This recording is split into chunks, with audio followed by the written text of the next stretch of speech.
The purpose of this series is to gain practical information regarding the specific relevant job skills expected from instrumentalists and vocalists. My intention is to introduce working artists from various genres and provide an opportunity to learn what is generally required and expected from instrumentalist and vocalist in a professional working environment. For those of you watching this, try to look for consistent answers and complaints from each guest artist to arrive at a general consensus regarding your instrument or voice that might improve your job skills. So, here we are. Here we Mel Brown.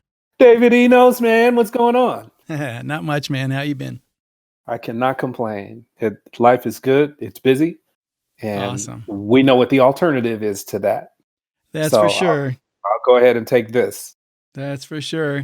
Can you tell us a little bit about your accomplishments, such as who you performed with, any other notable work, session work, that kind of thing? Oh, wow.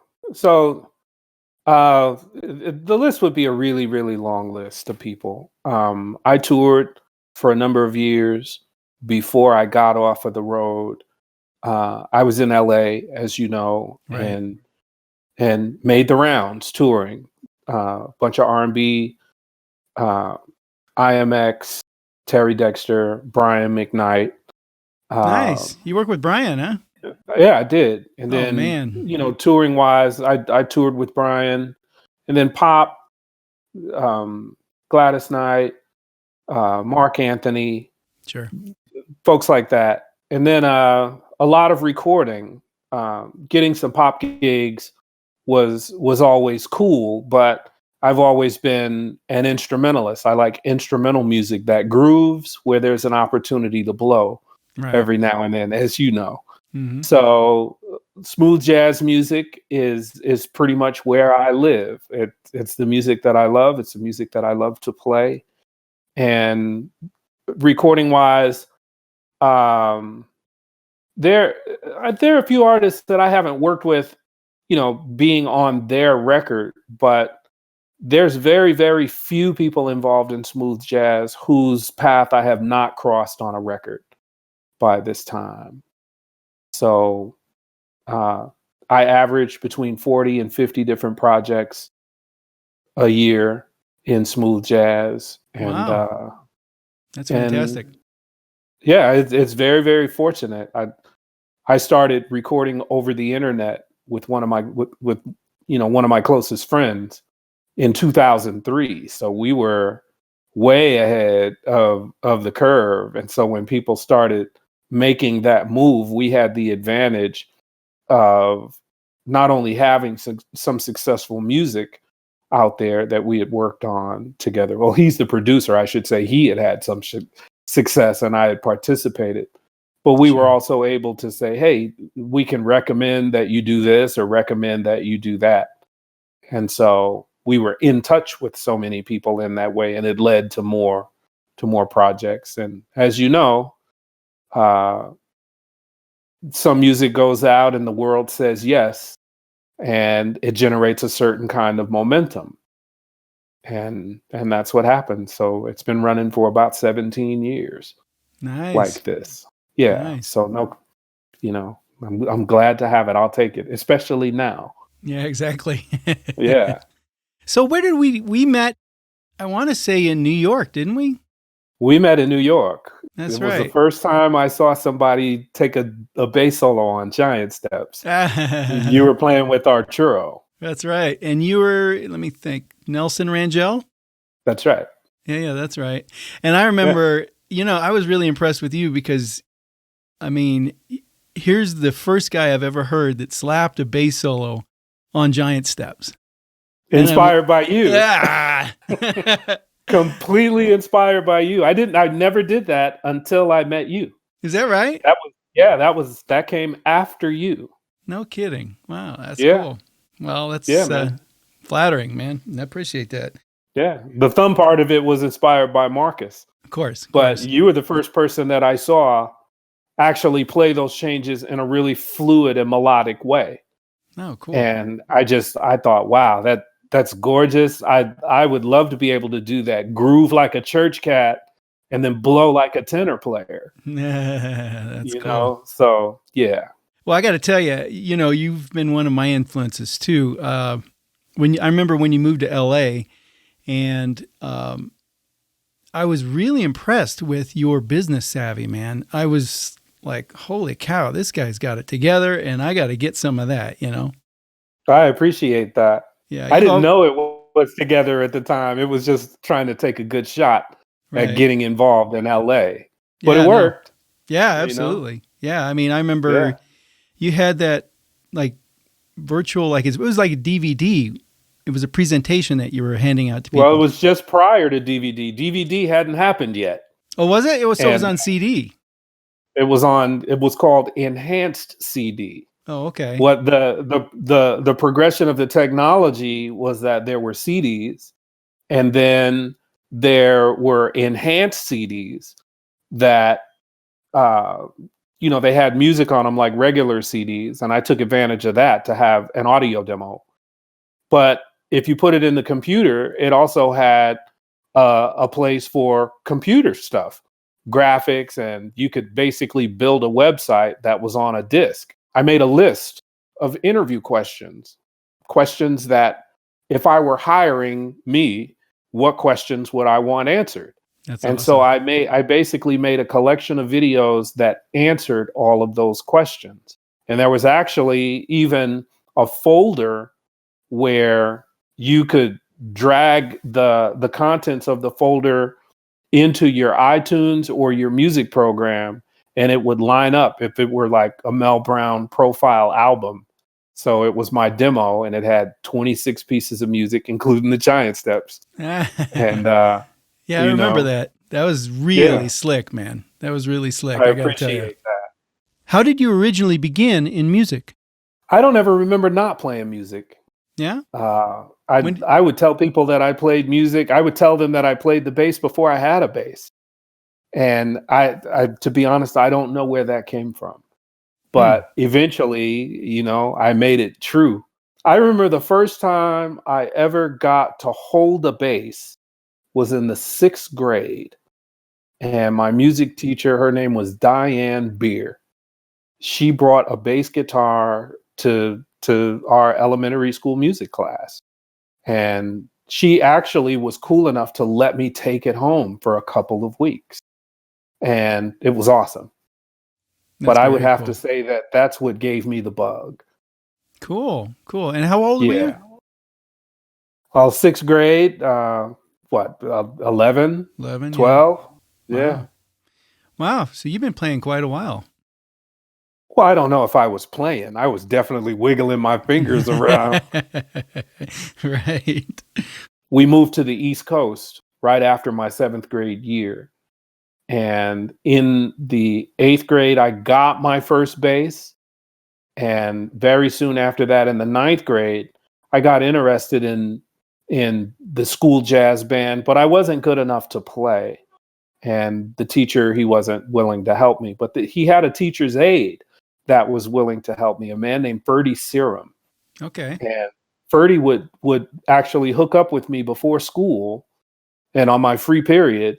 And he would sit with me and teach me bass lines and just give me little free advice, stuff that I still think about advice that he's given me to this day. Very cool. And my high school teacher, Stephen Gonzalez. Between those two, that was pretty much all the instruction that I got. Like anybody else, you just kind of pick up stuff from here and there.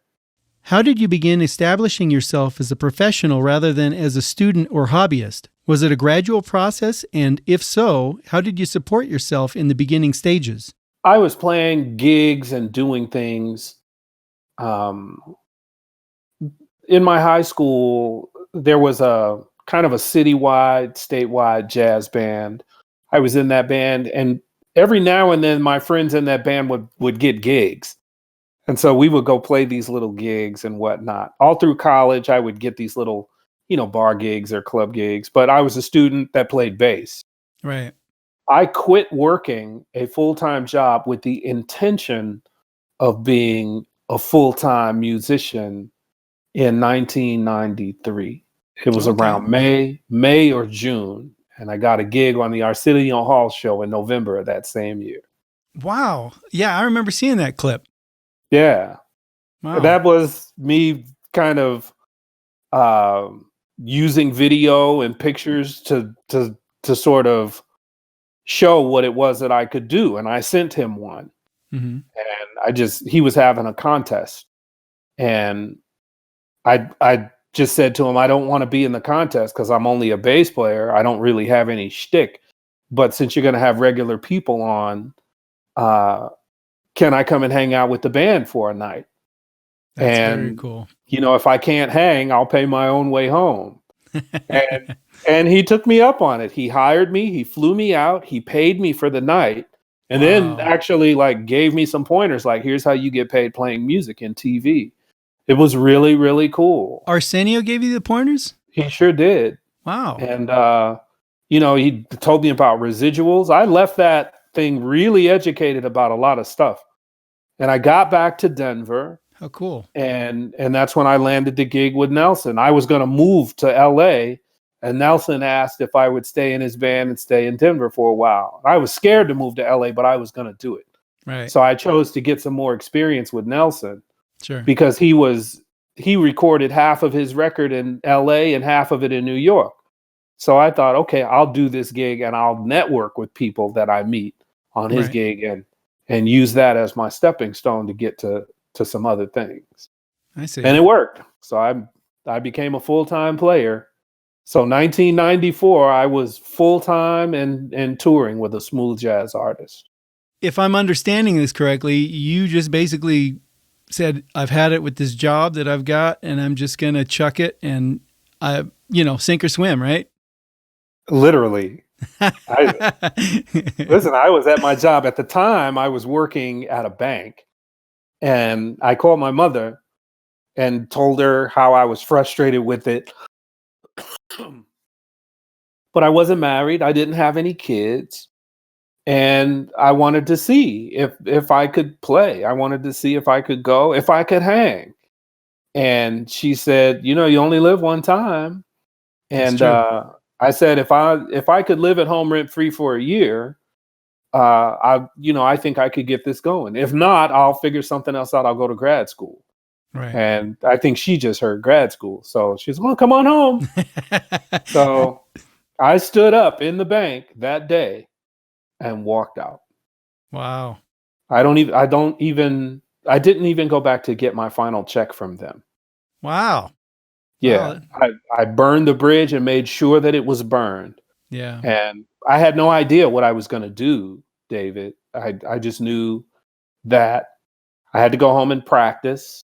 I just had a realization that learning songs and all of the different genres was the way that I could practice, learn, and actually gain equity from that learning. Okay. So my process was I went and I got the local paper. In LA, it was called the LA Weekly, where all the gigs are. In Denver, it's called Westward. In New York, it's called the Village Voice. Right, that's right. I went and got that paper. And I wrote down all of the live bands that were playing in town. And I systematically went to see all of the ones that played styles that I believed that I could play. I believed that I could play, obviously, soul and R&B and gospel music. But I also was pretty well versed at rock, reggae, country. There were some other things that I thought that I could play. So I went to hear these bands, and I would make a list of all of the songs that they would play. So that was my practice. I would create this sort of, imaginary situation in my mind, like, okay, I'm called to play this country gig, this Friday at 7:00. And there's 60 songs on their list. Country songs are only 3 minutes. So, get ready. What do you do to get ready for that? So I would write down, I started making charts of all of the songs just with the form and the chords and the bass line and everything. And that's how I learned tunes. But that's how I also learned technique and other things. I went and I saw a band play, and they played a song called Gotta Match. Sure. By Chick Corea. And so obviously I couldn't play it when I heard it. I was able to get my hands on the book, and I didn't understand what they were playing. And then they were playing these solos. So then I had to start learning about chord changes and how to improvise over chord changes and stuff like that. So I just let the songs that I was learning dictate, what I was going to try to accomplish in terms of technique and knowledge and ability. There was a really great bassist around Denver. His name was Kerwin Brown. Okay. And this guy he was a monster soloist, just unfreaking believable. But he was really cool to me always. He would get me on gigs and like show me things and just, one of those guys. Sure. And he turned me on to a bunch of books that really patterns for jazz. He turned me on to a Jerry Bergonzi book called Melodic Structures. And then from there, I found Walt Weiskopf and a bunch of other books. David Baker, especially How to Play Bebop. Yep. And, once you start learning how to tie those things together, you start hearing that in other people's playing. Right. And it just sets you on a natural path of just growing and, oh, wow, what was that? And learning more. 93, when I walked off of the job, I really got serious, the 10, 15 hours a day. Sure. Getting it together. Man, the first night when I moved to LA, the first week that I was in LA, I saw Marcus Miller at Catalina. Wow. I saw Marco Mendoza. Sure. At Straight Jacket over at was it Lavalley? Yep. And Sekou Bunch. No kidding. Man, that was the first week of being in LA, seeing people. And I didn't know, I had never seen or heard of Marco or Sekou. Right. And I remember driving home after watching them play like, ooh, I think I bit off a little bit more than I can chew. Moving over here to LA. But I was up for it. Eventually I was able to sub gigs for Sekou Bunch, which was really cool. That is cool. Is there a recipe for success or a specific way to become a professional musician or vocalist, or are there multiple ways of achieving success? Is going to college important? If so, why? It would be great if you could just tell somebody, hey, man, go to college. That's the way, you learn. A lot of people, go to college, go to someplace like Berkeley, and they're there for a year. And then they quit and they go on the road.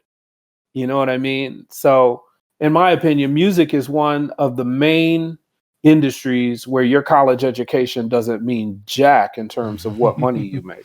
Right. Unless, of course, you want to be a teacher and you want to follow that thing. Being young and Black, college is not always an option. It's expensive. And if you don't have the resources to go do that, you have to find another way to acquire that basic knowledge that you're going to need to succeed. My parents were very much like, we're going to pay for you to go to college, but you're not going for music. That'd just be like a double waste. In their opinion. So I went to college for human resources and played music on the side. There are some core things that you have to have if you're going to be successful in this business. Number one, who are you? Are you an artist? Are you a sideman? Are you a producer? Having a very clear vision of who you are. Even if you're all of those things, you have to have a clear vision of who you are in each one so that people interacting with you believe in your ability to do that. Now, how you get there is up to you. You're going to have to acquire certain knowledge. You're going to have to acquire, if you're an artist, you got to have stage presence. You got to be able to command a crowd. You got to have a talent that's just kind of unbelievable where people see you up in front and they're like, oh, okay, I see why that's the person in front. You know what I mean? Sure. Speaking from a sideman's point of view, for being a sideman, there are some core skills that you have to have. You don't have to be able to read music. Nobody cares if you can read music, if when it's time to do the record or do the gig that you know the music that you're supposed to do. Sure. I have a friend that plays the organ named Joey DiFrancesco, doesn't read a note, but get on stage with that guy, you'll learn very quickly that he plays really well. You're right. You see what I'm saying? Yeah, yeah, yeah. And that didn't come from college. That doesn't come from private lessons. That comes from him having a very serious desire to play, listening to Jimmy Smith and other people. You see what I'm saying? So Absolutely. there's so many ways that you can go about achieving success, but there are some core things professionally, all of the usual: be on time, have a great attitude, you know, learn how to hang out. You go on a tour with people, you're only on stage 2 hours, but you're on the road with them for the other 23. And if you're a pain in the ass, so to speak, nobody wants to be around you. They're not really going to call you for a tour. I wanted to be an instrumentalist that played instrumental music, that got invited periodically to participate in kind of crazy, great pop gigs, that recorded a lot. I love being in the pit. I loved recording on movies and TV shows. I love sidelining. I really enjoyed being in the pit for musicals and things like that. I did some tours. I can't say that I'm that fond of being on pop music tours. The money is really, really great, so I like that. But it's not really my thing. Sure. To do those. But you dress nice, you look good, you play the part exactly the way that it needs to be in a simple pop way, and they'll continue to reach out to you. So there's a lot of ways to get there. Nobody really cares how you get there, as long as you get there before the gig. And when it's time to do the gig, that everybody on the hit feels confident that you're the right person to be there. Sure. I know that's kind of vague. There's so many ways to go about it. Obviously, my way was to make a CD-ROM and then move to LA, introduce myself, and it happened to work at that time. But there's so many people before me and after me that never did anything like that had better success than I did. How important is persistence and determination in this industry? Persistence and determination, in my opinion, are the most important things. The music business is a filthy business full of people that exploit other people just because they can. The vast majority of people involved in music are ignorant to where the money comes from. How does publishing work? How does copyright and intellectual property work? Licensing. Right. You can go find 20 musicians right now in Los Angeles that work every day. Ask them about licensing, and they have no idea what a sync license is. Yep. This business is so bad a lot of the time that you will have more than your fair share of days where your persistence and determination and you're just the sheer desire that you have to succeed in this business are the only things that you have to hold on to. And if you can't hold on to that, this business will chew you up and spit you out. I think that you have to have that persistence and determination coupled with a very clear vision of who it is that you're trying to be. Okay. You need those three things. You can be persistent and determined, but if it's not connected to an action, and if you don't have a clear vision of your end game. What is generally required and expected from your specific job title in a professional working environment? It depends on the environment. The obvious things, you got to show up and be able to do the job that you're there to do. That means having a decent instrument without technical difficulties. You know what I mean? Yeah. Hey man, that's a great vintage instrument, but the buzz is so loud that I can't control it in the house. That's just not going to work. Right. And then you get on the gig with somebody's $20 million artist. It's just not going to work. Right. So, have your gear situation together, be able to function. If it's a reading gig, you got to be able to read. You can't expect to get a gig from a band leader that doesn't have time to babysit you. I've had people approach me like, hey man, I know you you do these gigs and you have charts and all that stuff. I know I could do it, but I just would need the music in advance. And it's, hey man, they're not going to send you the music in advance. You see what I'm saying? It just doesn't work like that. in this kind of atmosphere. Right. But there are other situations that are also quite lucrative where they want to rehearse for a week. They're not going to make charts. They're just going to send you the recordings and they expect you to know. So being able to accommodate both of those, in my opinion, as a bassist, I think you got to be able to accommodate the person who wants to hand you the charts. You should be able to accommodate them and they feel comfortable doing it. Sure. And then the person working for, Brian didn't have charts on his gig. IMX didn't have charts. Coco and SWV, they didn't have charts for their gig. Sure. You see what I mean? It doesn't mean that it was any less challenging musically, because authenticity is the challenge. It's not the notes that you're playing, it's the style you're playing. So all of them are equally challenging in their own way. But, just being able to do the gig, and I would say being able to play whatever style of music you're hired for as if that were the only style of music that you're playing. Right.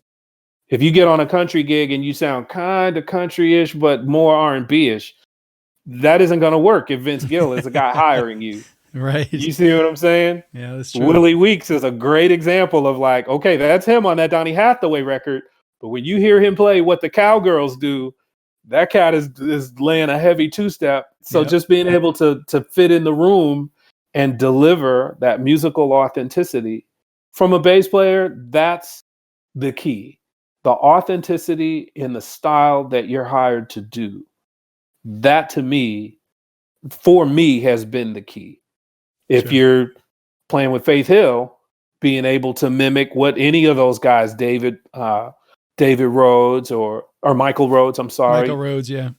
Yeah, or David Hungate or any of those guys down there, Glenn Worf, you got to be able to play like them if you're playing her gig, because those are the guys that did her record. When Faith Hill starts singing, it has to sound and feel like the music that she makes. Right. And that's what it is. A lot of guys miss that.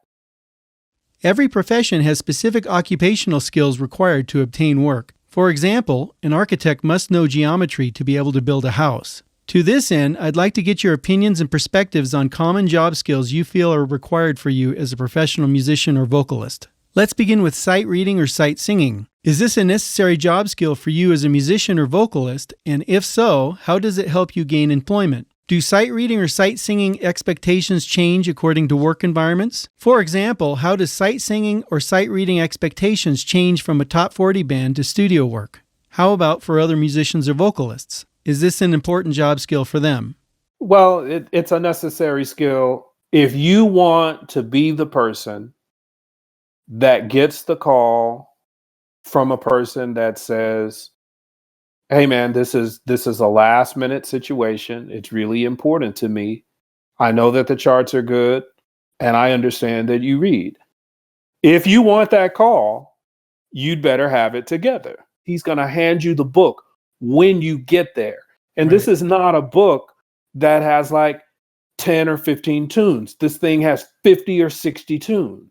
Right. You see what I'm saying? You're not going to get to see it. You're not going to get to rehearse it. You're not going to, if that's the gig you want, then you got to have that together.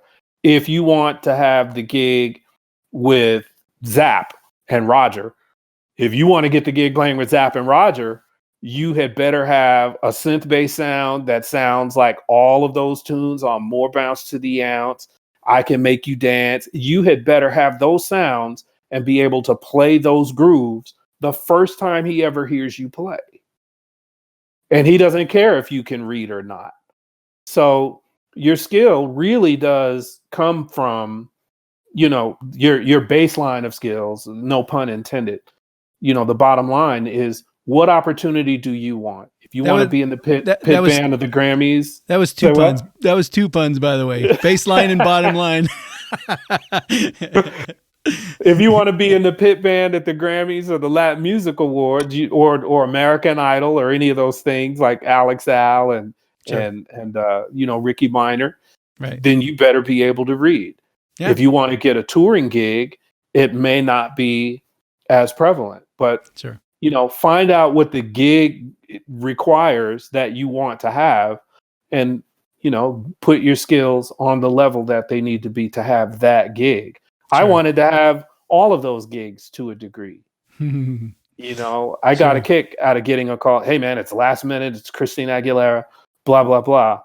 You know what I mean? Sure. But then the next day it's, hey man, can you come and play this TV show? Right. And they could not be more different. So the job requirements change depending on the gig. Absolutely. Okay. But the level of professionalism does not change. That's You still got your gear had better be together. You had better be on time. You better have the right attitude. You better know the music. And when you show up to a situation where you're sight reading, it isn't that you got to know the music. You had better know music, as in musicianship. How important is having good timekeeping skills? It's really important. If your time sucks, you're not going to make it as a bass player. If you're going to tour, if you end up playing on somebody's live DVD or live record, or if you're going to record on people's sessions, what you play and how well you control your instrument is going to be scrutinized at a level that you really don't understand, because people have careers riding on it. That's the part of it that no one really talks about. You got called for a session, you show up, it's an A-list band, and I know you've been in the room. I know that you've been on sessions like this. You show up, everybody's a killer, and you don't want to be the weak link that has to do an overdub when there's 50 other people in the room. Yep, that's right. You know what I'm saying? And the guy that made the decision to call you, he doesn't want you to have to do any overdubs either. That's right. Because now it looks like, hey man, that's what you think is great quality. Maybe I need to be rid of you too. Right. So guilt by association. That's exactly right. Yeah. So the pressure is real, and all of those dynamics are at play away from the music. Has nothing to do. When you sit down at somebody's gig and you're looking at their chart, or you're about to play those tunes for them, you're in the hot seat. And for the rest of your life, your reputation is on the line when you're in that situation. If you're not ready to deal with that, then this is not the business for you. Yeah, that's true. It's a lot of it too is just managing your nerves too. When you're in a situation, I think it was Stanley Clark that said that 95% of the time he only uses 5% of the technique that he actually needs. But it's that 5% that really, occasionally you get this chart that looks like, fly crap. There's stuff all over it, and you're like, well, okay, well, it's time to put on my concentration, Oh man, yeah. And we've all been there. Yeah. Somebody hand out a chart, and you look at the chart, and the first thing it says is bass solo. Mm-hmm. And there's like 20 ledger lines. Right. Exactly. How important is good ear training? How has it helped you in a professional working situation? Perhaps to be able to hear your way through a piece of music you don't know? How did you develop your ear training? When I was in high school, my teacher, Stephen Gonzalez, used to do kind of really basic ear training. He would play a game. He would say, I'm going to play a note. And he'd play the note. And then he would say, if that note is C, what note is this? And he would play another note. And then you would have to guess it. And eventually he would play chords and not name the notes. He would play one note, play a second note, play a third, and they may or may not be related in terms of a chord or whatever. But eventually it was like, okay, I hear C, I hear D flat, I hear A flat, I kind of hear E, C7 flat 9 sharp 5. And it comes in handy. Yeah. For me, I think that it's important. Chords and notes all have a sound that are as distinctive as your mother's speaking voice or your close friend's speaking voice. If I pick up the phone and it's David Enos on the phone, we know one another in a certain kind of way. There's things that we're going to talk about. There's things that we're going to, look forward to or discuss and catch up on. The same thing is with music. When you hear a 5 chord that you know is going to lead to a minor chord, the sound of it is telling you what's going on. It's telling you, I am this 5 chord in a minor key. You can play this scale, you can do this over this chord, you can this or that, blah, blah, blah. And if you learn to recognize them the same way that you would recognize a French speaking voice, you'll excel faster. Your arrival time is a lot faster. When you're looking at a piece of music that you've never played, you should be able to mentally paint a picture of what this music sounds like. And it will influence your ability to generate ideas and something solid. If it's a session, you'll play a great part. If it's a movie, you'll kind of understand maybe what kind of scene this is and play something appropriate. And as a bassist, I think the most important thing is to be able to hear a chord and instantly play the sound of that chord. The book Melodic Structures was a really big influence on me in that way. Just playing the sound of a chord and moving that around led me, now I can't even listen to somebody sing a song. I'm not really thinking, oh my God, he's singing these words, they're gorgeous, blah, blah, blah. I'm thinking, oh, that's 3, 1, 2, 5, 7, 5, 9, 1. Every piece of music to me now is a set of chords, a style, and notes. The technical part of music is not the hard part. The stylistic part is the hard part. Sure. So ear training puts you in that place where you're not having to think about the mechanics of the music, and you're more able to focus on the feeling, the style, the message being conveyed. So it's basic music skill. I think that they're really, really important. I think it's important to master those things so that you can focus on the music at hand. How important is having excellent technique? You got to be able to play the simplest grooves, but they got to be clean. It's got to be in good time. I replace tracks that other people cut a lot because the clanking and the clicking and the string screeches and fret buzz and stuff, if it drives a producer crazy, they'll reach out and say, hey, can you replace this? Sure. And so technique matters. If you have to play something really simple that doesn't require technique, you still got to be able to play it clean. But every now and then you're going to have to play and you got to be able to do that too. It comes down to how much control do you have over your instrument. Right. And technique comes from learning to play rudimentary things. Like if you can play a major bebop scale and a minor bebop scale, and then, play through the cycle of fourths, you're gonna develop technique just from having to do that. That's right. You know what I mean? And wanting it to be clean and wanting each note to be round and nice and not kind of sounding like halfway like you didn't mean to play that. I don't think that technique for the sake of technique matters. Right. When you go to the NAMM show and you hear the guy pick, and it doesn't really sound like he's playing bass. It sounds like, like he's building a house. It doesn't, I don't think that serves anybody, because right. Unless you're at the NAMM show, well, then it serves you at the NAMM show because you're at the NAMM show going pick. Right. But the opportunities where your technique, just in terms of technique, is going to be on display, it's just never going to happen. Sure. If you want to play beautiful things, if you're on bass, I play bass and I like playing things that horn players play when I play solos. And it requires a certain level of dexterity. Sure. So being able to do that and have it be convincing and authoritative when you do it, I think that those are pluses.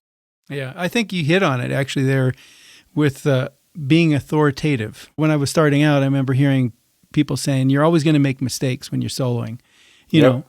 But the difference is between the pros and the amateurs is how they catch themselves. It's kind of like you trip when you're walking down the street and an amateur is going to fall and hit his face, whereas a pro is just going to correct and act like he actually meant to do that. Oh yeah. You know what I mean? Yep. Yeah. So, I 100% agree with that. It was Larry Kempel, excellent bass player, absolutely. told me that, living in LA, most of the opportunities, if you move to LA, most of your opportunities are going to come from other bass players, which, I grew up in Denver, so I didn't think that was like, really? Yeah, other bass players, because other bass players get other gigs and they need a bass player to go cover their gig for them. And you got to have your crap together when you do. Yes. And so Giant Steps, putting that on my demo served a lot of purposes.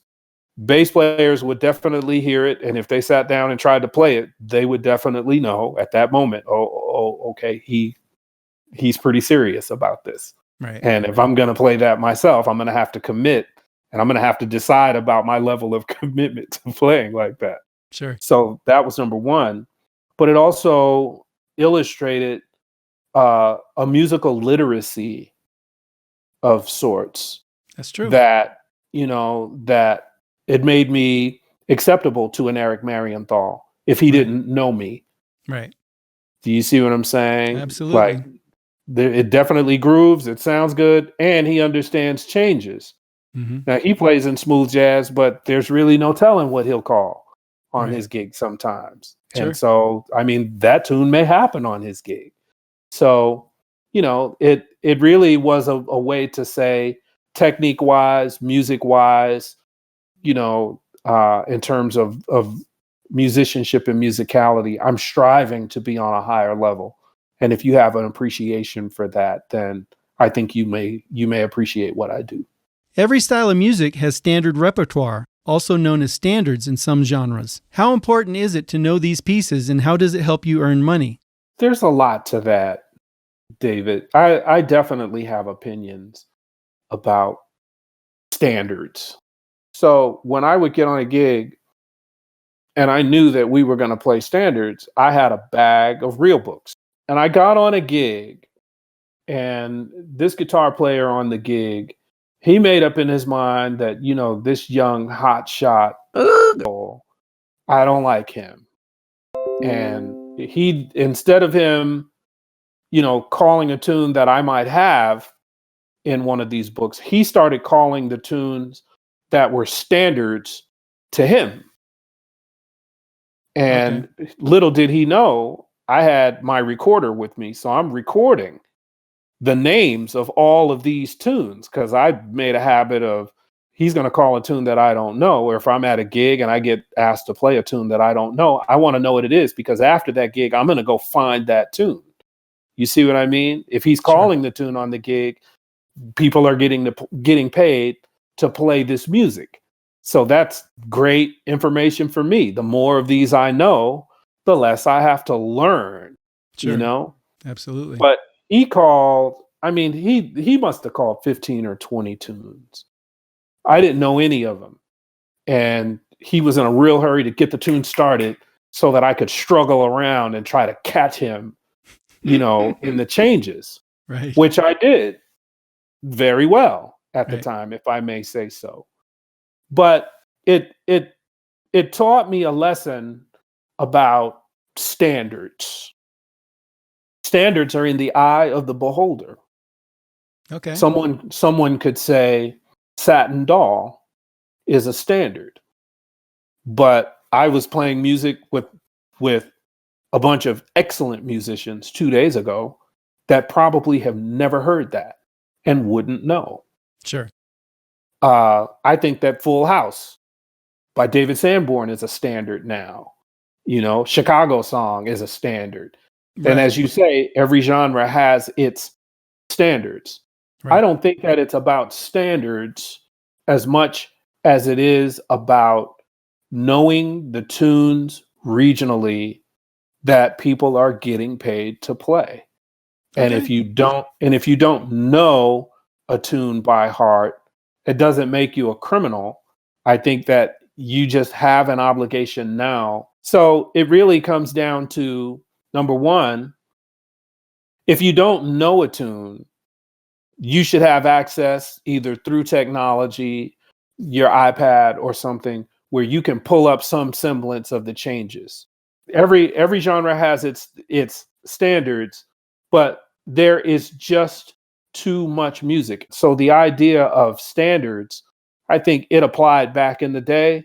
I just don't think it applies to the modern musician. The modern musician has to do so many things just to keep their head above water financially, that, you know, this idea that there's got to be 200 jazz tunes, it's just stupid to me. Yeah. I was using jazz as an example, Sure. but it applies to all of them. But the idea of standards as something that's in any way kind of universal basic, I don't think that applies anymore. I think that it's a concept that it works more against you. I would add one other thing to that. What's that? When I made my list of standard tunes, my master list of music that people were getting paid to play, what I found was that a lot of bands had a lot of the same music that they played. Right. That music could be considered standard, quote unquote, standard in Denver at the time. And it may have even included songs that all of that community considered standards. So it's regional. Yeah. But I think that the word standard now in modern times is fluid. Right. Because I would think that if you get on a country gig with some old timers, I would think that Amarillo by Morning, Lukenbach, Texas, and I think that those tunes are going to happen. Right. But I've been on those and called, hey man, what do you know? Hey, let's play Lukenbach, Texas. Yeah, I don't know that. And it's, hey man, that would be your generation. You know what I mean? Sure. I just don't think, I think that the concept of it went away when, you know, the music business kind of reset to a lower standard of people being able to earn a living doing it. Right. Standards are a luxury. Is versatility important? For example, knowing how to play or sing several different styles of music authentically? How is this beneficial, and does it help you make more money? For me, my opinion about this is rooted in work. Learning the music that people are getting paid to play. If you go and you make a list of all the bands playing in your town and you think that you can play salsa, say if you enjoy salsa music, right? Mm-hmm. And you go and you hear a band, they play salsa, they're great. They're in the club, they're getting paid to play. You make a list of those songs, and there may be 30 or 40 of those songs. You have now put yourself in a position to be eligible for that work. And in doing so, you have exposed yourself to the requirements of the music. You're going to learn a tumbao. You're going to learn a cha-cha. A lot of people they confuse knowing what to do on a piece of music with being able to codify that style or describe it to another human being. That's not the skill. The skill is playing the song. If you get on a gig with Michel Camilo and he calls and Sammy walked in, he's going to play it in a very specific Latin style. And when you hear it and you go learn that, you know what to do. Sure. Now, you may not be able to say what that is. You may pick it up from him. He may say, I do this like this style. And is that the style that's on the record? Yes. Okay, now I have a name with that style and I know the style because I learned the tune. So once you have kind of a set of tunes that you're actually going out and working with, it naturally expands from there. You do a great job on this gig. One of those communities, the R&B community, the rock community, the Latin community, they're going to call you for other Latin gigs, and they're going to have a whole slew of new tunes for you to check out. So for me, that has proven to be the best method of injecting myself into a certain style or a certain kind of music and really learning it in a way thorough enough to actually go make money. I have a friend, he was going to tell me about some Latin music that's pretty recent.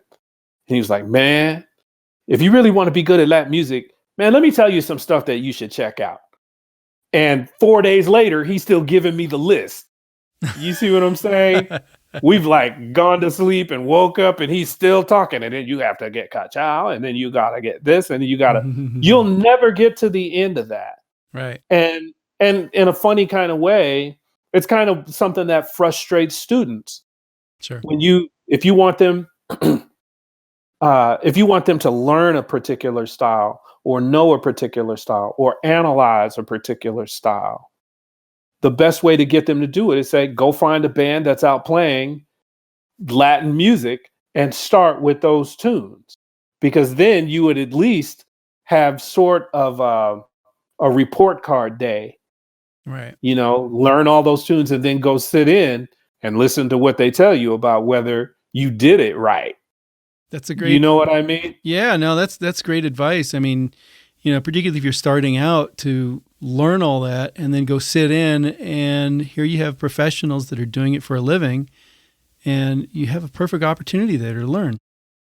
That's exactly right. For the most part, these guys, they're on the gig, they want to help. Hey man, Sure. I've got a bunch of recordings I'll share with you. And then some of them may want to start their own group. Analysis and study just for the sake of that. I think that you really have to tie it to something where you get to a point and you got to risk something. You got some skin in the game. You got some accountability in the game. You know what I mean? Otherwise, Sure. you'll analyze and read a whole bunch of books and you'll never know. You'll never get anything done either, probably. That's right. You'll never get onto that working situation because you're too busy studying and not really doing. That's right. And you have to combine doing with the learning. And eventually the music will reveal itself to you. You'll hear a certain music and you'll know, oh, that's what this is. This is what my role is. What role does improvisation play for you as a musician or vocalist? What does that specifically entail, and do improvisation needs change according to the type of work you do? If you do improvise, what's your process, and do you have any tips for our audience on how to approach improvisation? The genre of music is going to tell you what to do. Your vocabulary is similar to your vocabulary in any language. If you speak German, French, Spanish, and then you get into a room with a bunch of people speaking, German, French, and Spanish, you have to know enough words to have that conversation with them. The same thing holds true. The way that you're going to play a solo on So What is going to be different than the solo you're going to play on Run for Cover.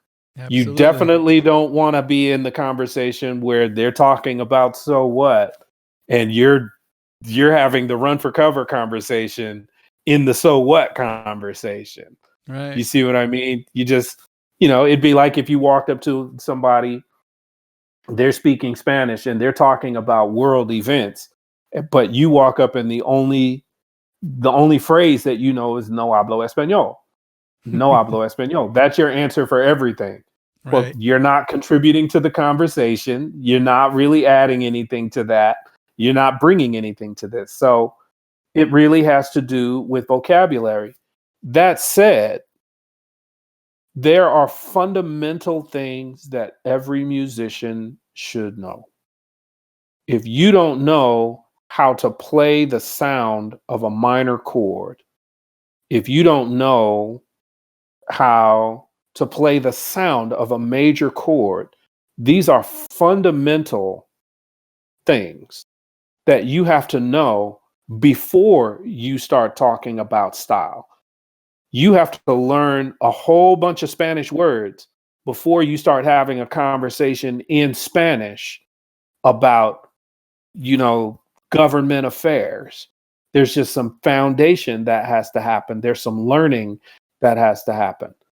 I believe one of the reasons that when I talk about patterns for jazz and melodic structures so much when I talk about improvisation is that these books give you fundamental information that you have to have no matter what music you play.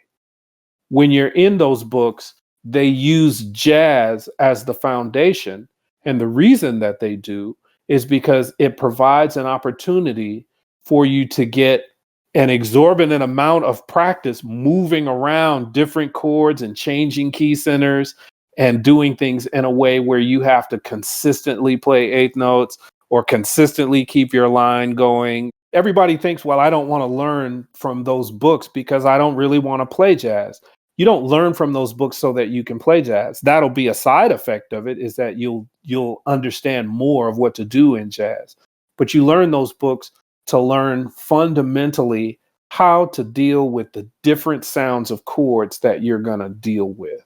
Harmony. So harmony, Yeah. that's it. You have to know harmony, whether you're playing Run for Cover, Satisfaction by the Rolling Stones, I Need to Know by Mark Anthony. Get your harmony and your basic theory together in a way that it's second nature. That way, when you get on a gig and you're playing some music with some people, you can focus stylistically on what's happening and on what you would need to do to be authentic in that style without worrying about what chord am I hearing. It can't be that. You have to understand how to recognize the sound of the music and have the fundamentals of knowing, oh, that sound means that I have these notes available to me to be within that chord. If I want to go slightly out of it, I can do this. More out of it, I can do this. Even more out of it, I can do this. Sure. You know what I mean? Like, that has to be second nature, in my opinion, before you even start. And part of that comes back to ear training. I mean, if somebody throws that chord at you, you have to be able to use your ears to be able to adapt. Is that right? That's exactly right. What does professionalism mean to you? For example, attire, punctuality, etc. Professionalism means that you're getting paid to do a particular job, and that person needs to not regret that they paid you to do it.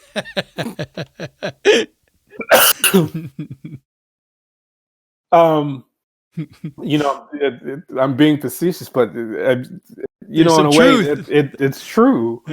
It means that you're getting paid to do something. Why did I hire this guy? Why did I hire this guy? Yeah. And professionalism means that you represent what it is that you have to offer as a musician or as a service.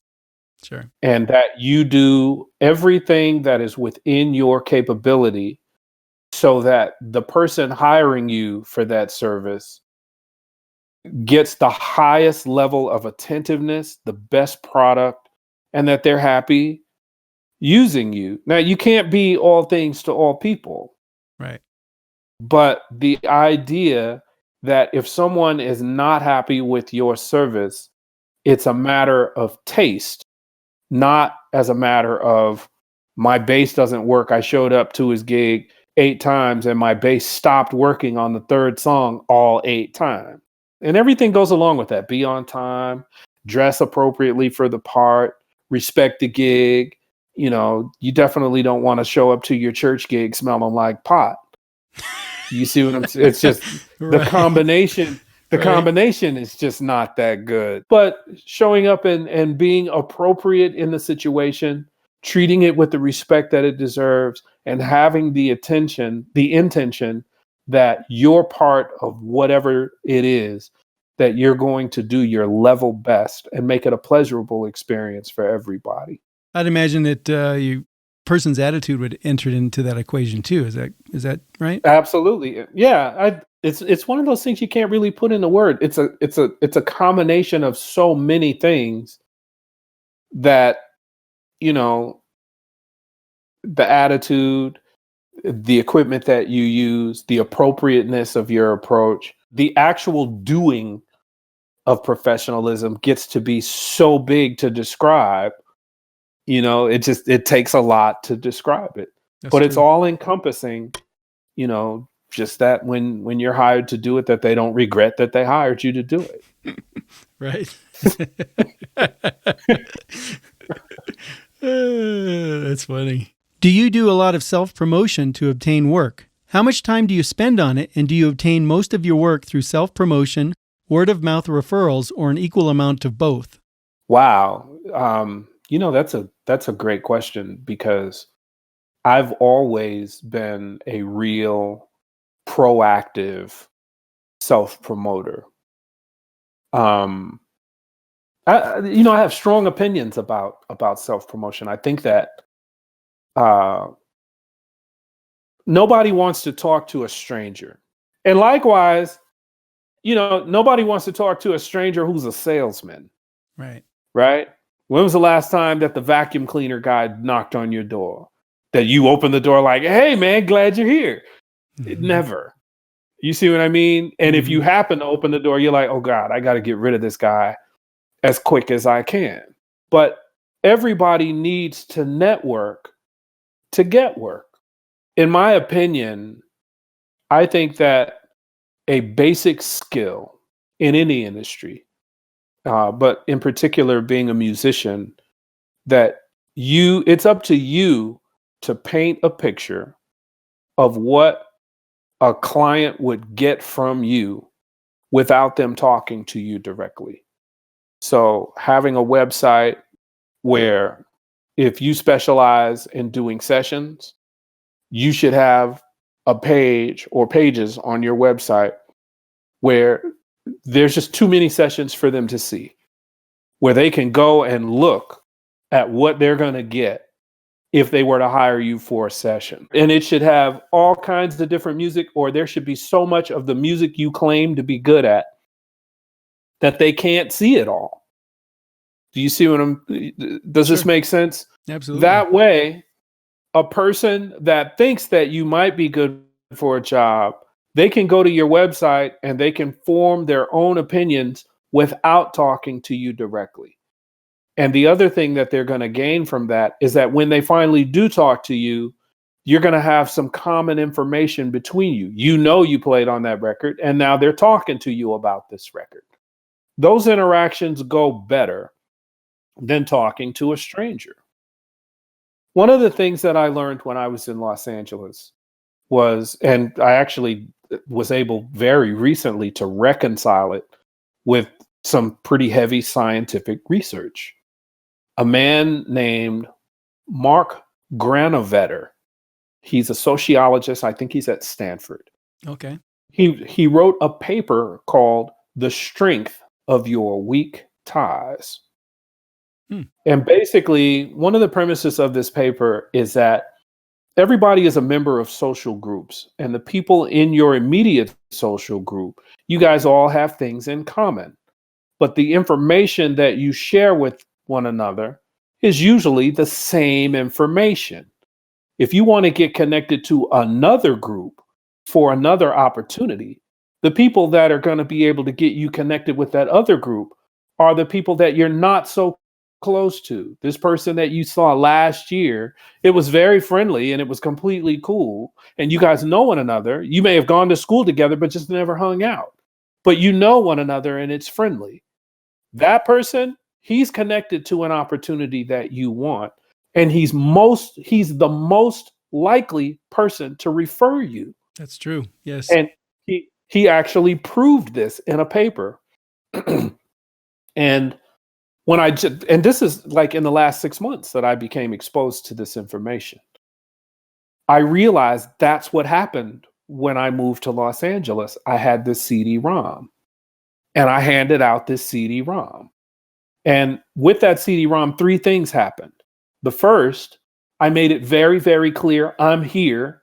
I'm looking for work. Let me show you what I can do. Number 2, here's an example of what you get if you hire me for something.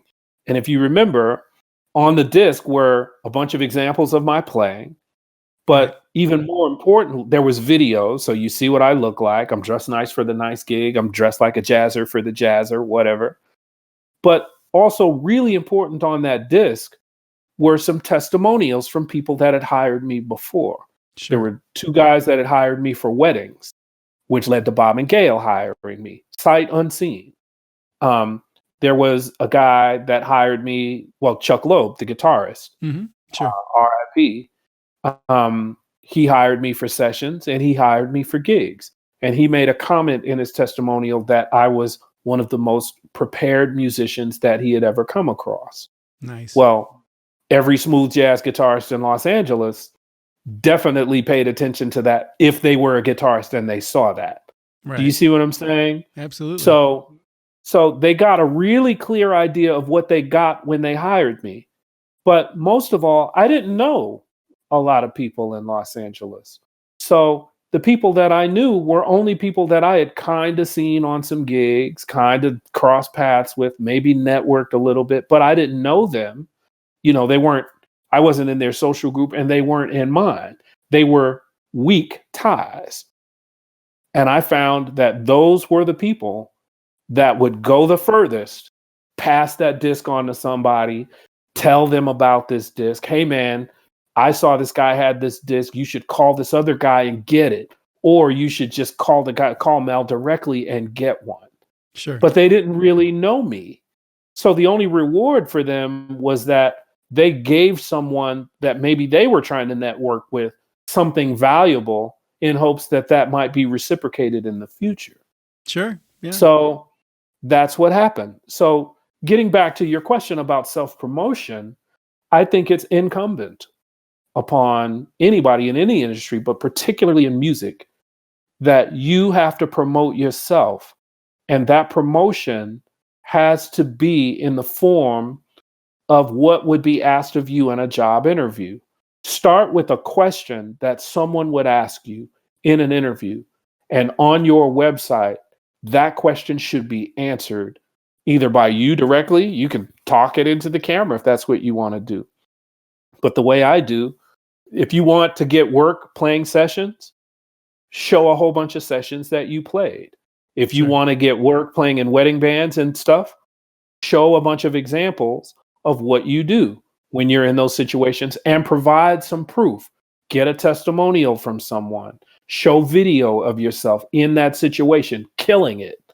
You see what I'm saying? But you have to have those things together so that someone who is not connected to you can access it, learn what you do, and make a decision to move forward with you without talking to you. I think that's the biggest gap that exists with most musicians, is that even, I know musicians that have been on so many records. It's just unfreaking believable. The records they've been on and how famous those records were and how big they were, but nobody knows. Right. It's very easy to say to someone outside of your social group, man, I played with Shaka Khan. But that person would be like, who's Shaka Khan? Do you see what I'm saying? It doesn't mean anything. But if you take the time to put a great video clip of yourself together, doing those gigs, either from television or doing a tour date with Shaka Khan, they can see it. And they may not know Shaka Khan, but they're going to come away from that clip like, wow, he really knows what he's doing with them. So my website, there are, I think, 322 videos on my website. Wow, that's quite a bit. And you keep building it over time. Sure. You can't have too many. Right. You can't have too many. You got to have it so that when the person goes onto your website, they start clicking videos.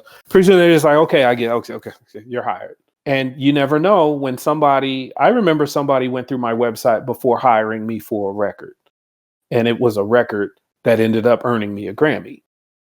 But went through, I mean, literally everything on my website. Wow. Everything. And like everything. It was there was enough writing. They didn't want to have a bad interaction. They didn't want to recommend somebody that would fail. And they just wanted proof. And they just kept proving it to themselves. Pretty soon they ran out of stuff and they called. But you never want to be the person where it's, I want to call him, but I don't know. Self-promotion to me is the key to shortening the time between contact and actually making a connection where you're both going to do some business together. Self-promotion and networking is the key. See, now this is exactly why I wanted to interview you. Right here. You're the king on this, man. I'm telling you what. Well, I definitely have strong views about it. And my own career is proof of it. So. Oh, yeah. You're taking me to school on this, man. And let me tell you. What specifically impresses you, and what are your specific main complaints about vocalists, pianists, guitarists, bassists, and drummers?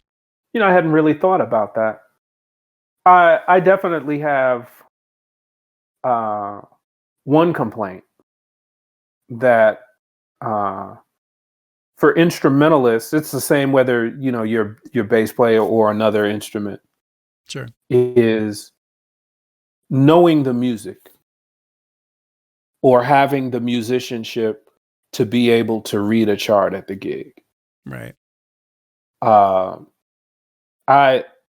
have a bad reputation for calling people out for not being prepared to play. Sure. If you don't know a particular tune, then be able to read it if they have charts. Right. But do your homework at home. Folks that, I'm not going to do all that work for $100 gig. Okay, then don't say yes. Right. You see what I'm saying? Exactly. I am musically accountable. If for some reason I get into a gig and realize, okay, I'm not doing a good job at this, I'm failing in some kind of way, immediately I am committed, either on the break or I am committed that this is not going to be the way that I handle this business. I am musically accountable. I have committed to myself that I will be musically accountable. I write charts for every single song I play. I will take that time. I will look at every single tune, and I will generate some sort of written documentation so that when I get to the gig, that there is some common ground that we are on for this piece of music, and that I know what I'm talking about with this music. Sure. So preparation is one. Number two, band leaders that are not organized with their book. There's nothing more frustrating to me than getting a text with 25 YouTube links. Right. This is the gig. And then underneath each song, I'm not going to do the whole song. I'm just going to do the groove of this for the next song that's on the YouTube list. Right. But there's no rehearsal plan. Do you see what I'm saying? Mm-hmm. It's just not going to happen. Sit your down with a musician or a group of musicians. Find a way to put your songs together in a way that you want them performed, and at least have an audio representation of what you expect. Thank you. Don't send me a big list of YouTube links. Don't assume that these are standards. The real test of a sideman is not how well you play the music that you love. It's how well you play the music that you can't stand, the music that you hate, the music you don't know. Right. That's the measure of a real sideman. Can you show up and play a whole night and not like any of the music and sound like this is the only music I play?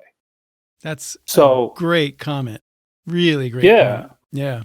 So band leaders that don't have I don't mind that someone sends me a folder with 30 MP3s. I don't mind that, because that tells me, okay, these 30 MP3s are what are required for the gig. I said yes, so I'm going to do what's necessary for me to be able to play every one of these 30 tunes at 98% or better.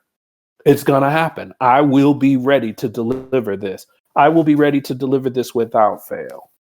And I hope that everybody else is, because I'm that guy gets on the gig and looks around at people like, what are you doing? Right. You said yes, do the gig. vocalists that get on the gig and start singing a tune, but hey, wait. I don't do it in this key. I do it in another key. But that wasn't said, before you got there. Right. And that just comes down to, again, are you organized for your gig? The band leader or the vocalist, is usually the vocalist that's organizing the gig. Are you organized for your gig?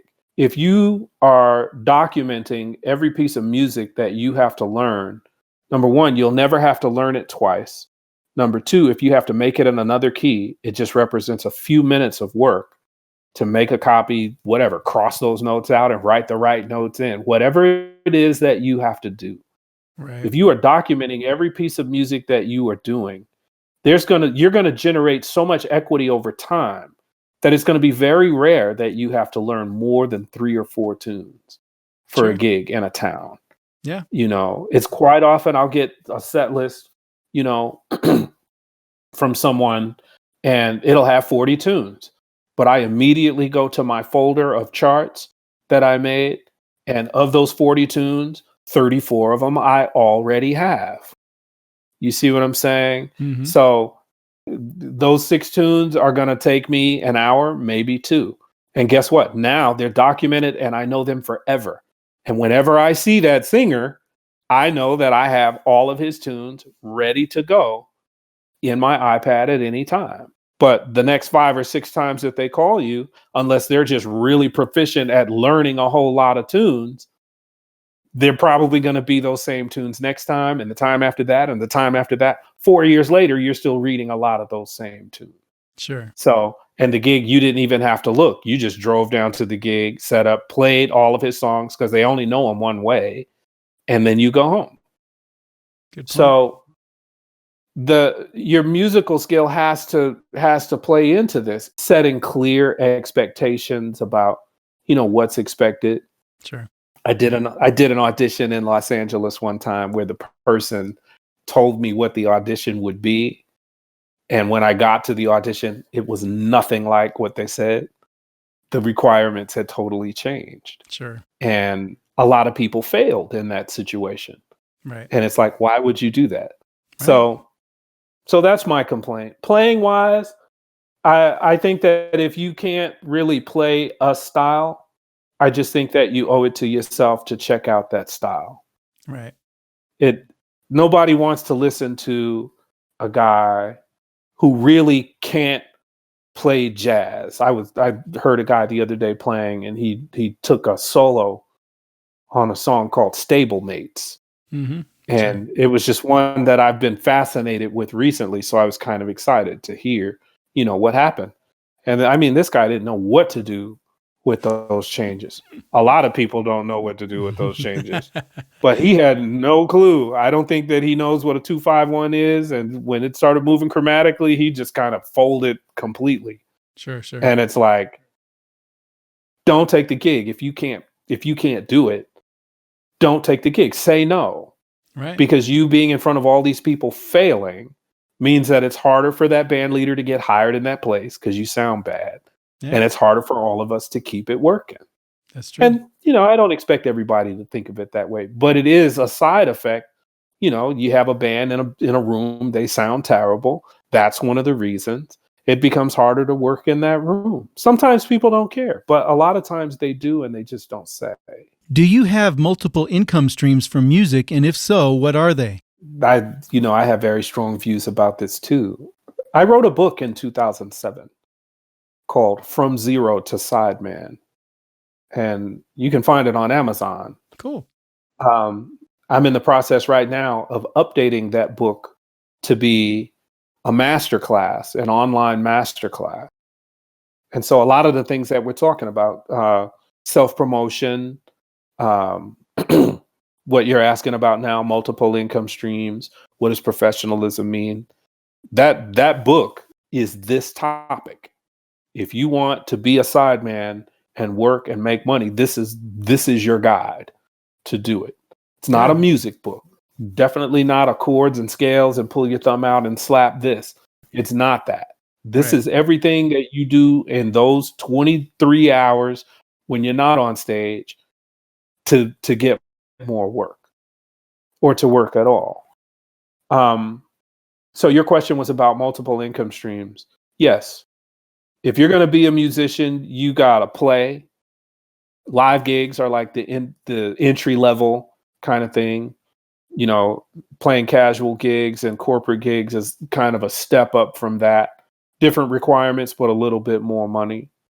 Recording, doing sessions and things like that, or going on the road. I consider those, they're kind of equal because they both can pay really well and they require a certain amount of commitment in a certain kind of way. So recording, a lot of musicians teach, or they think that they teach. Really what they do is they just ruin a bunch of other people that show up on my gig later that don't know what to do. That's funny. But a lot of people teach. Some people write and compose and produce. Sure. Some people, different services that surround the music business, making charts, for example. I worked with Dave Koz on the first 3 or 4 of his cruises. And one of the things that I would do in addition to playing bass was I would write a lot of the charts for the band, put them together in Finale. Just another hustle. The CD-ROM that you mentioned earlier has been really successful for me. And I actually make money doing that for other people, showing people how to do that. I own an online interviewing company. It's a self-service interviewing company. Like, say, if you wanted to get a job as a bartender at a hotel, you can go onto my site, sign up for an account, and basically use that job title, bartender, and it will show you a whole crap load of interview questions that you should be able to answer. You choose the questions that you think represent your talent and skill the best. And this thing will record a video interview for you and give you a link. And you can put that link in your resume.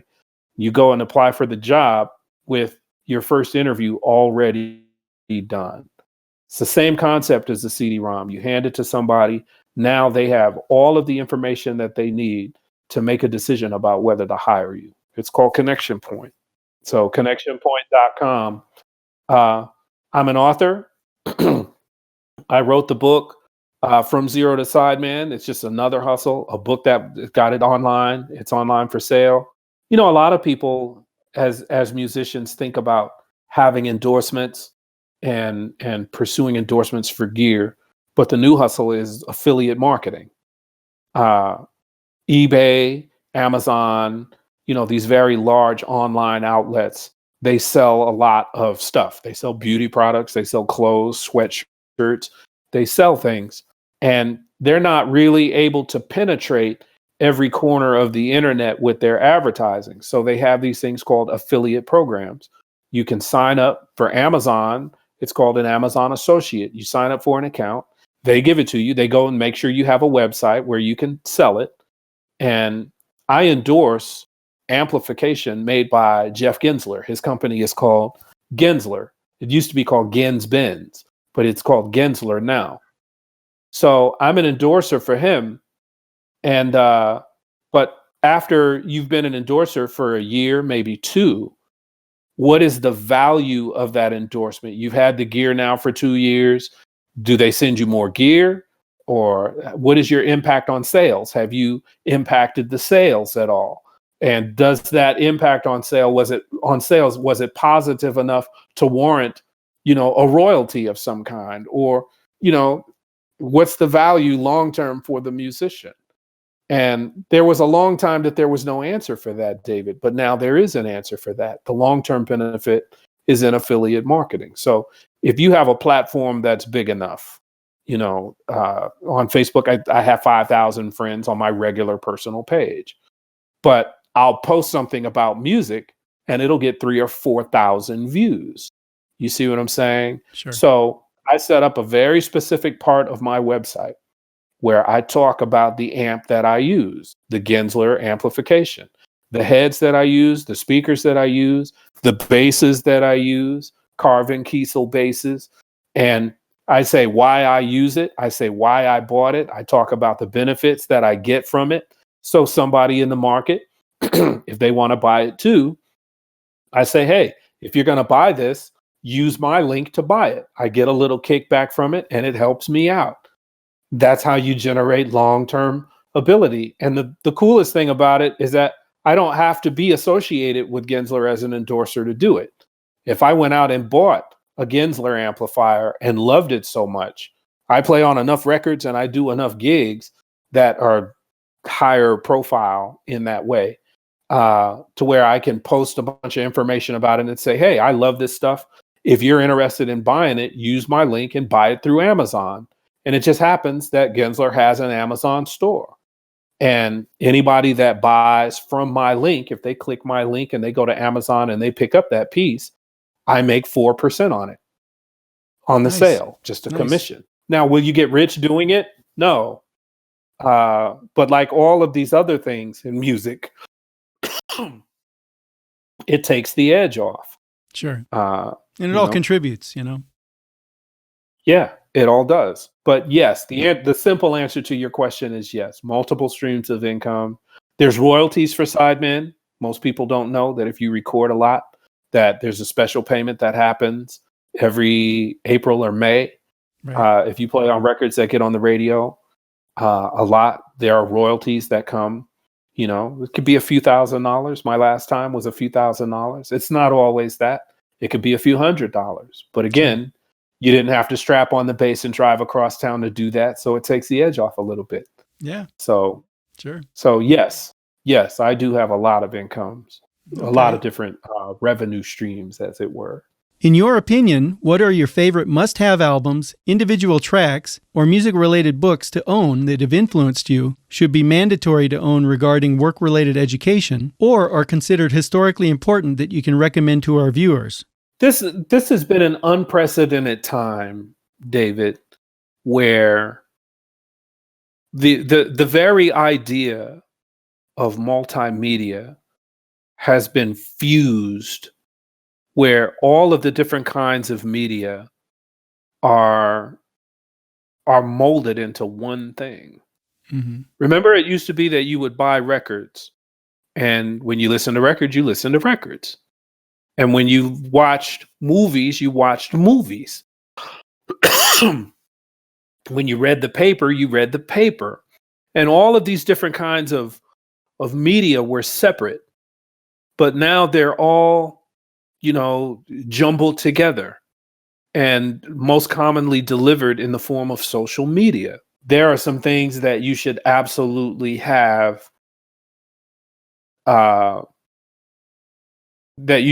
access to.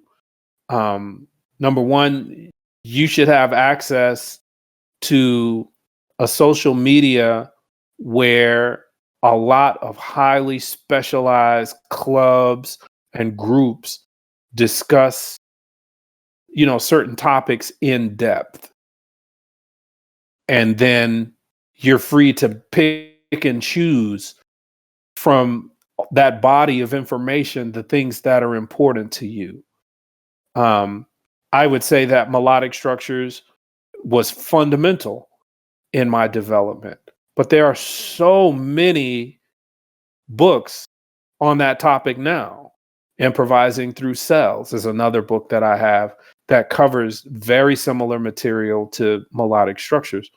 So I just think that the idea of it's kind of like standards. I just don't think the concept of it is valid anymore. I think that there's just too much stuff now. I guess what I'm getting at with this is that the ability to consume so much information is now encapsulated in video. So I wouldn't say that there's, a book that you need, or I wouldn't say that there's, a record that you need. You can go online and you can create a free YouTube playlist of all of Miles Davis. Do you see what I'm saying? And Absolutely. You won't spend a nickel. If you're Yeah. willing to watch a few commercials, you won't spend a nickel on that. You used to have to go to school. Colleges are really going to have to figure out what to do because, I'm not paying $60,000 for your music degree. And a lot of the teachers have certifications that you can get for $130 if you're Right. willing to work at it. Sure. The idea of college is changing. That's The true. idea, you don't have to make an album anymore, David. Right. You can make a single every 2 weeks and actually have it in iTunes if you go through a thing called DistroKid, your release can be on every digital outlet within 24 hours. It's different now. It's just different. I think that you have to have, again, a social media, a YouTube, Facebook group, Instagram. Your access to knowledge and people is 100 times what it is. If a kid takes an interest in the bass at 5 years old, you can't find all of the Marcus Miller videos on YouTube. So it now becomes about people. Right. I think that you should have a YouTube account and you should have a Marcus Miller playlist. You should have a Victor Wooten playlist. You should have a Will Lee playlist. You should have a Ron Carter playlist, a Ray Brown playlist, a John Patitucci playlist. If there was something that I absolutely think that somebody should have, I think that they should have a MacBook and an iPhone. Okay. Those are the things. A MacBook, because it comes with the ability to record out of the box. It comes with easy video editing software out of the box. Sure. It comes with easy photo editing software out of the box. They talk to one another. I recorded somebody's #1 record on my iPhone in GarageBand. And I think in 2015, it might have been 2016, the GarageBand version on iOS started recording in 24-bit. So I just wanted to see if I could get away with it. And I did. And the record did well. I just think that you have to set yourself up with a tool to access data and support your learning. And I also think that you should have an iPad. Those 3 things, that's what I would say, as opposed to any particular knowledge. Sure. or materials. You could point people in the direction of stuff, but Right. I think that them having those 3 items is even more important because they're going to find videos of it all and be able to share it between devices, watch it at their leisure. Okay. It's a different day now. What question didn't I ask that you think I should have? Are there any other perspectives you'd like to share not already covered on any other subject that you think are relevant to work skills? No, I think that you nailed it. I think that you nailed all of it. I think you asked all of the right questions. Cool. I mean, you definitely asked all the questions that a person like me would be interested in talking about for any length of time. I'm hoping that I did that reality justice speaking about it, just a little perspective from someone. Any funny stories you can share with our audience about touring, anything in the studio, on a live gig, just something that is really just funny? I went to get my hair cut. I was on the road and I went to this place to get my hair cut. And you know how sometimes you go to the barber shop and there's like 5 or 6 barbers and they don't know who you're there to see. And you don't know any of the barbers, so you don't know which one to ask for. And so I just kind of sat in the chair and waited. And everybody was all the barbers were being polite, like, hey, man, you spoke to him first. Maybe that should be yours. And the other guy was like, well, hey, man, you waved at him. Maybe that should be yours. And they're kind of going through this whole thing about who's going to cut my hair. Well, somehow it got decided that this guy was going to cut my hair. And I learned later that, he was the new guy. He was the barber in training. He cut my hair so wrong. It was like, it looked like he had cut my hair so that it looked like my hair was this crooked helmet on my head. And it was crooked. the other barbers had already kind of started laughing, you know, and I kind of knew something was up, but I didn't say anything because I didn't really know. But they're all kind of snickering under their breath because it's like my hair looks like this crooked helmet on my head. And the funny part of it was just that after he hands me the mirror and I look at it, I was like, man, this is crooked. I have a show. I can't really go on stage like this. It looks like this crooked helmet on my head. And he looks at my head and he sizes it up like this. He goes, nah, man, that's your head. Oh, Yeah. okay. Yeah. It's your head, man. I'm telling you, that's how your head is. Your head is crooked like that. He had the gall to tell me that it was my head that was crooked, not his jacked up haircut. Great story, man. So, you have I know you have a website. How do people get in touch with you? I do. You can find me on Facebook, Okay. Mel Brown Bass. My website is melbrown.net. Okay. And I'm pretty sure there's a contact form, but if there's not a contact form there, you can definitely find me under Mel Brown Bass on Facebook. Cool. Come through, say hey. I love shop talk. Good talking to you, brother. Always. You too, Dave. Thanks for doing this, man. huh? You're welcome. We'll catch up again. Sounds great.